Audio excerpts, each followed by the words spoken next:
अस्सलाम वालेकुम दोस्तों, मेरा नाम है Mohammad Makki and welcome to my YouTube channel. तो जैसा कि आपको पता है व्हाट इज स्टॉक मार्केट के ऊपर पूरी प्लेलिस्ट आई है। 2 वीडियोस ऑलरेडी आ चुकी हैं, ऊपर आई के बटन पर आपको उनका लिंक मिल जाएगा, देख लीजिएगा। आज की इस वीडियो में हम देखेंगे कि बैंक इंटरेस्ट का मतलब क्या होता है, अगर बैंक में हम डिपॉजिट करते हैं उस चीज़ का फायदे नुकसान क्या है, शेयर मार्केट के ऊपर हम इन्वेस्टमेंट करते हैं उसकी चीज़ के फायदे नुकसान क्या है, कितने टैक्सेस भरने पड़ते हैं।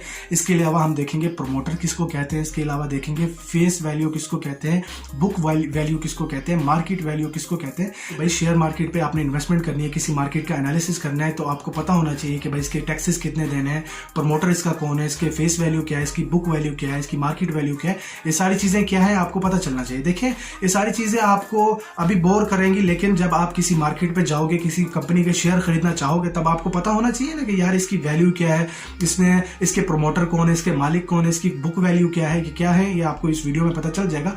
आपको पता होना चाहिए कि भाई जो मैं इसकी शेयर खरीदूंगा क्या फ्यूचर में ये बढ़ेंगे, घटेंगे, कम होंगे, इस पर मुझे कितना टैक्स भरना है, कितना मुझे टैक्स नहीं भरना, कैसे मैं टैक्सेस से बच सकता हूं, और अगर नहीं बच सकता तो मुझे कितना टैक्स पे करना है। ये सारी चीजें आपको जानना लाजिम है ना, तो ये वीडियो लास्ट तक जरूर देखते रहिएगा। तो सबसे पहले जाते हैं, देखते हैं कि अगर आप बैंक में डिपॉजिट करवाते हैं तो आपको उसके ऊपर कितने परसेंटेज मिलता है प्रॉफिट, या कितना आपको टैक्स देना पड़ता है। मिसाल के तौर पर आप गए 10 लाख रुपए आपने डिपॉजिट किया फिक्स 3 साल के लिए, तो उसके ऊपर बैंक आपको 6% प्रॉफिट देगा। मिसाल के तौर पर उसने कह दिया कि भाई 3 साल के लिए आपको 10 लाख का 6% प्रॉफिट मिलेगा। अब बैंक घाटे में चल रहा है, बैंक मुनाफे में चल रहा है, आपका इससे कोई लेना देना नहीं होगा। आपको 10 लाख का 6% प्रॉफिट आता रहेगा अगले 3 साल तक, चाहे वो बैंक कर्जे में डूब जाए, आपको 6% आता रहेगा। इसीलिए इसको कहते हैं कि भाई ये सूद होता है, क्योंकि एक फिक्स कर देते हैं, चाहे उसका बिजनेस चल रहा हो ना चल रहा हो, एक फिक्स अमाउंट आपको मिलती रहती है, इसको सूद में शामिल कर देते हैं। खैर अपनी रिसर्च कर लीजिएगा आप कि ये हलाल है हराम है, आप मुफ्ती से पूछ लीजिएगा। अब बात करते हैं शेयर मार्केट की। देखिए आप किसी भी कंपनी के शेयर खरीदते हैं तो वो कंपनी जो है वो इस चीज के ऊपर आपको नहीं कहेगी कि यार मैं आपको डिविडेंड जो दूंगी वो एक फिक्स दूंगी। डिविडेंड क्या होता है, कैपिटल गेन क्या होता है, नेक्स्ट वीडियोस में मैंने आपको डिटेल से बताया था, ऊपर आके बटन पर मिल जाएगा, वो देख लीजिएगा। टोयोटा कंपनी है, उसके जो 2019 में शेयर की प्राइस थी वो एक शेयर की प्राइस थी 1200 रुपए, और उसके ऊपर जो डिविडेंड दे रही थी वो अपने शेयर होल्डर को वो दे रही थी 119 रुपए। ठीक हो गया। लेकिन जैसे कोविड-19 आया, उसके बिजनेस पर थोड़ा सा असर पड़ा, तो उन्होंने अपना जो शेयर होल्डर को डिविडेंड थे वो 30 रुपए देना स्टार्ट कर दिए। यहां पर क्या हो रहा था, बैंक आपको 6% दे रहा है, फिक्स है अगले 3 साल तक, चाहे वो डूब भी जाए। लेकिन यहाँ पर कंपनी जो होती है अगर ये मुनाफे में जाती हैं तो आपका डिविडेंड जो होता है बरकरार रहता है या फिर बढ़ भी सकता है। जब ये लॉसेस पे आते हैं तो अब आपको बिल्कुल कम भी दे सकते हैं, 10 रुपए भी एक डिविडेंड दे सकते हैं। तो ये आप क्लियर हो गया होगा, अगर शेयर मार्केट में इन्वेस्टमेंट करना है, डिविडेंड लेना है या कैपिटल गेन लेना है तो आपको इस तरह से। अब बात करते हैं टैक्सेस की। देखिए बैंक में आपको टैक्सेस देने ही देने पड़ते हैं, लेकिन शेयर मार्केट के ऊपर आप जाते हो कैपिटल गेन के ऊपर, और लॉन्ग टर्म के लिए अगर आप कोई शेयर होल्ड करते हो तब आप टैक्सेस से बच जाते हो। लेकिन अगर शॉर्ट टाइम के लिए आप ट्रेडिंग कर रहे हो, मिसाल के तौर पर आपने 200 रुपए के लिया, जैसे उसकी प्राइस 210 रुपये आपने बेच दिया, तब आपको वहां पर टैक्सेस कटते हैं, तब आपको 1-2 रुपए टैक्सेस देने पड़ते हैं। ठीक हो गया। अगर लॉन्ग टर्म के लिए मिसाल के तौर पर 1, 2, 3, 4 साल के लिए आप होल्ड करते हो, अब तब उसकी 1000 भी प्राइस हो जाए शेयर की, तब भी आपको 1 रुपया नहीं देना पड़े। तो ये टैक्सेस का क्लियर हो गया, बैंक का क्लियर हो गया, ये सारा कुछ क्लियर हो गया। अब बात करते हैं प्रमोटर क्या होता है। देखिए कोई भी बिजनेस को लॉन्च करता है, लेके आता है, वो प्रमोटर कहलाता है। मिसाल के तौर पर मैंने कोई बिजनेस लॉन्च किया, मैं उसका प्रमोटर हूं, मेरे साथ 4 और पार्टनर हैं, हम 5 मिलकर प्रमोटर हैं। तो ये प्रमोटर कहलाया जाता है, जो कि बिजनेस को लेता है, जो कि बिजनेस बिल्ड करता है, वो प्रमोटर कहलाता है। अब बात करते हैं फेस वैल्यू की।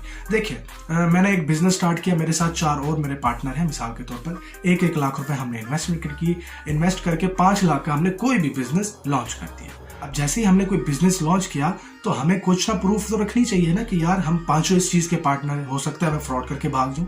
तो यही चीज करने के लिए ना उनके बराबर में ना शेयर बांट दिए जाते हैं। मिसाल के तौर पर मक्की की एक कंपनी है, 5 बंदे ने इन्वेस्टमेंट किए बराबर बराबर, और 5 इसके प्रमोटर हैं, 5 इसके मालिक हैं, तो हम 5 में बराबर शेयर बांट दिए जाएंगे। तब हम 5 पे डिपेंड करता है हम अपनी शेयर की प्राइस क्या रखें, चाहे वो 10 रुपए रख सकते हैं, 20 रुपए रख सकते हैं। आमतौर पर जो प्रमोटर होते हैं वो अपनी शेयर की प्राइस स्टार्टिंग में 10 रुपए रखते हैं, एक शेयर की प्राइस 10 रुपए रखते हैं, फिर जब वो बढ़ती जाती है तब उसके बढ़ाते जाते हैं, जब वो मुनाफा कमाते जाते तब ये बाद में बढ़ाते हैं। लेकिन आमतौर पर स्टार्टिंग में उसकी जो प्राइस होती है वो 10% होती है, और यही फेस वैल्यू कहलाई जाती है। क्लियर हो गया। प्रमोटर जो प्राइस रख देते हैं स्टार्टिंग में अपने शेयर की, वही फेस वैल्यू कहलाई जाती है। किसी भी बिजनेस की आपने बुक वैल्यू निकालनी है। देखिए बुक वैल्यू निकालना, फेस वैल्यू निकालना, मार्केट वैल्यू निकालना, प्रमोटर निकालना, ये इसलिए होता है क्योंकि आप किसी भी शेयर मार्केट के ऊपर जाके देखिए ये सारी चीज़ें, प्रमोटर क्या होता है, बुक वैल्यू क्या होता है, फेस वैल्यू क्या होता है, ये सब कुछ जानना क्यों है आपके लिए ज़रूरी। जैसे मैंने आपको कहा था पिछली वीडियोस में, हम एनालिसिस करेंगे, रिसर्च करेंगे।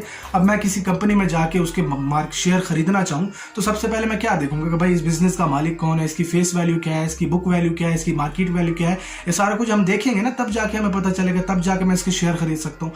या एवं ही जाके अंधाधुंध में शेयर खरीदूंगा। तो ये सारी वीडियो आपके लिए बहुत ज़्यादा इन्फॉर्मेशन वाली होने जा रही है। बुक वैल्यू क्या होती है? बुक वैल्यू कंपनी की ये होती है, मिसाल के तौर पर एक बिजनेस है जिसकी जो प्राइस है, जिसके ऊपर इन्वेस्टमेंट की है, जिसका सामान सारा कुछ 50 लाख रुपए मिसाल के तौर पर। एंड देन मेरा जो एक मंथ का खर्चा है, यानी कि एम्प्लॉयज को उनकी पे वगैरह देना, बिल्स वगैरह भरना, ये सारा कुछ ये हो गया 5 लाख रुपए। मेरे एक मंथ के खर्चे 5 लाख रुपए। और इसके अलावा मेरे पास 10 लाख रुपए कर्जा भी है। ठीक हो गया? ये मैं आपने एक बुक वैल्यू समझाने की आपको कोशिश करूँ तो मैं क्या करूंगा, 50 लाख, मिसाल के तौर पर 50 लाख की मैंने अपने सारी चीज़ें बेच दी। वो जो इन्वेस्टमेंट थी मेरे बिजनेस के ऊपर, वो मैंने 50 लाख निकाल ली। 50 लाख निकाल ली। एक मंथ का जो मैंने खर्चे देने थे, अपने वगैरह देनी थी अपने एम्प्लॉयज़ को, वो मैंने दे दिया। बाकी कितने? 45 लाख। 45 लाख में से मैंने 10 लाख रुपए जो मेरे ऊपर कर्जा था वो मैंने दे दिया। अब बाकी कितने बचे? 35 लाख। मेरे बिजनेस के 35 लाख बच गए। इसी चीज़ को बुक वैल्यू कहलाई जाती है। ठीक हो गया? तो आज की इस वीडियो में हमने देखिए आपको अभी ये चीज़ें समझ नहीं आ रही होंगी, लेकिन ये चीज़ें बहुत ही लाजिम होती हैं। प्रमोटर क्या होता है, फेस वैल्यू क्या होती है, बुक वैल्यू क्या होती है, इंटरेस्ट कैसा देना पड़ता है, कितने टैक्सेस देने पड़ते हैं, ये सारा कुछ हमने देखा था। डिविडेंड, कैपिटल गेन, ये पिछले वीडियोस में हमने देखा था। तो ये एनालिसिस हो रहा है इंशाल्लाह। इसके ऊपर जब नेक्स्ट वीडियोस आएंगी तब भी आपको दिखाया जाएगा, बताया जाएगा, ताकि जब आप मार्केट में उतरो, तब जब आप किसी कंपनी के शेयर खरीदने जाओ, तब आपको अच्छी सी नॉलेज होनी चाहिए।